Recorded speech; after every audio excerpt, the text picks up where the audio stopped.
ഉസ്ബെക്കിസ്ഥാനിൽ കൊല്ലപ്പെട്ട മലയാളി മെഡിക്കൽ വിദ്യാർത്ഥിനി സാവരിയ ബസന്തിന്റെ ശരീരത്തിൽ ഉണ്ടായത് പ്രധാനമായും 4 മുറിവുകളെന്നാണ് പോസ്റ്റ്മോർട്ടം റിപ്പോർട്ട്.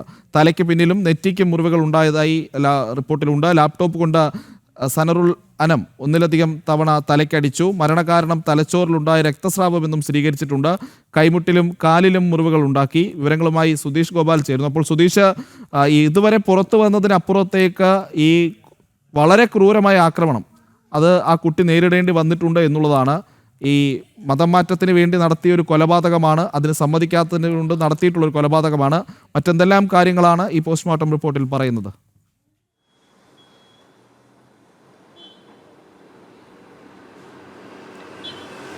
പ്രജിത്ത്, ഇതിൽ ഏറ്റവും പ്രധാനമായി പറയുന്നത് ബ്ലൻഡ് ഇഞ്ചുറി, അതായത് പുറത്ത് മുറിവ് കാണാതെ ഉണ്ടായ തലയ്ക്കേറ്റ ക്ഷതമാണ് മരണകാരണമെന്ന് ഇവിടുത്തെയും പോസ്റ്റ്മോർട്ടത്തിൽ സ്ഥിരീകരിച്ചിട്ടുണ്ട്. ഇത് ബന്ധുക്കളുടെ അഭ്യർത്ഥന മാനിച്ചുള്ള വീണ്ടും പോസ്റ്റ്മോർട്ടം നടത്തുകയായിരുന്നു ആലപ്പുഴ വണ്ടാനം മെഡിക്കൽ കോളേജ് ആശുപത്രിയിൽ. അതിലാണ് 4 മുറിവുകൾ സാരമായുള്ളത് ഈ സാവരിയ ബസന്തിൻ്റെ ദേഹത്തിലുണ്ടായിരുന്നു. അതിനു പുറമെ നിരവധി ക്ഷതങ്ങളും, അത് മർദ്ദനമേറ്റ ചതവുകൾ നിരവധി ഉണ്ടായിരുന്നു എന്നതാണ് കണ്ടെത്തിയിരിക്കുന്നത്. ഇത് ഒന്നിലധികം തവണ ലാപ്ടോപ്പ് കൊണ്ട് തലയ്ക്ക് അടിച്ചിട്ടുണ്ടാകാം എന്നതാണ് പോസ്റ്റ്മോർട്ടത്തിലെ ഒരു നിഗമനം. എന്തുതന്നെയായാലും ഈ ബ്ലൻഡ് ഇഞ്ചുറി അതാണ് മരണകാരണമെന്ന് സ്ഥിരീകരിച്ചിരിക്കുന്നു. ഈ കൊലക്കുറ്റം ഇതിനോടകം തന്നെ ഈ സദറുൽ അനം എന്ന പെരിന്തൽമണ്ണ സ്വദേശി മെഡിക്കൽ വിദ്യാർത്ഥി ഇതിനോടകം സമ്മതിച്ചിട്ടുണ്ട്. എന്നാൽ ഈ കേസിൻ്റെ അന്വേഷണം എങ്ങനെയാണ് കേരള പോലീസ് മുന്നോട്ട് കൊണ്ടുപോകുന്നത് എന്നത് സംബന്ധിച്ച് ഇതുവരെയും ഒരു വ്യക്തത വന്നിട്ടില്ല. എന്തു തന്നെയായാലും ക്രൂരമായ കൊലപാതകം എന്നത് തന്നെയാണ്. അതും മതം മാറാനുള്ള നിരന്തര പ്രേരണ, അതിന് വഴങ്ങാത്തതിനെ തുടർന്നുള്ള വൈരാഗ്യമാണ് ഈ കൊലപാതകത്തിന് എന്നതാണ് ഇതുവരെ ലഭിച്ചിട്ടുള്ള വിവരം. അതിനപ്പുറത്ത് മറ്റെന്തെങ്കിലും കാരണമുണ്ടോ എന്നതും പരിശോധിക്കേണ്ടതുണ്ട്. ഇതേ സാഹചര്യത്തിൽ തന്നെ എടുത്തു പറയേണ്ടത് ഇപ്പോൾ ഇതിൻ്റെ അന്വേഷണ ചുമതലയുള്ളത് ഹരിപ്പാട് SHOയ്ക്കാണ്.